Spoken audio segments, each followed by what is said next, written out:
Hello everyone, my name is Micaela B. Cabrera and I will demonstrate to you how to create a LAN cable. So before we start, this is the tools that we're gonna use. Crimp tool, UTP cable, cable tester, and RG45. So sa part po na ito, natanggal ko na po yung cover ng UTP cable na kulay gray and ina-untwist ko na lang po and ini-straight ng maayos para mapasok po sa RG45 ng maayos.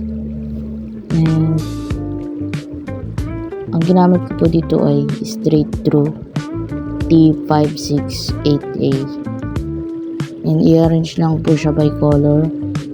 Ang color niya po is green, white, orange, blue, white, blue, orange, white, brown, and brown. Kung ano po yung ginawa nyo sa side 1, ganun din po yung gagawin nyo sa side 2.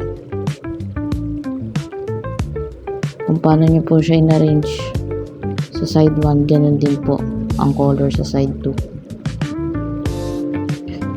Straight lang po ulit ng maayos and ikat.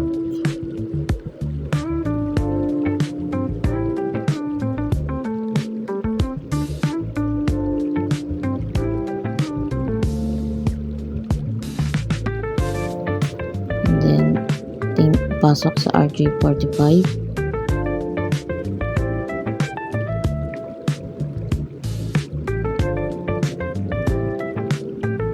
Tingnan kung maayos na, kung tama ang pagkalagay,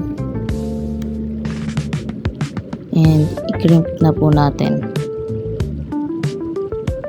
And ayun na po, okay na po. So ayun po, titignan po natin kung okay siya, and dito sa cable tester kung sabay po siya iilaw hanggang 1 to 8 po, itong dalawa po. Lagay na po natin.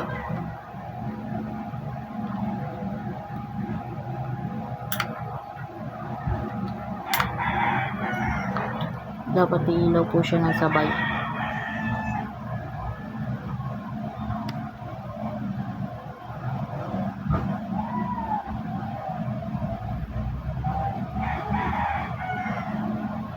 So, ayun po, umilaw siya ng sabay. Ibig sabihin, tama po yung pagkaka-arrange natin dito sa cable natin.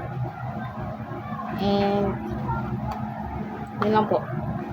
Ako po si Micaela Cabrera. Yun lang po. Thank you po.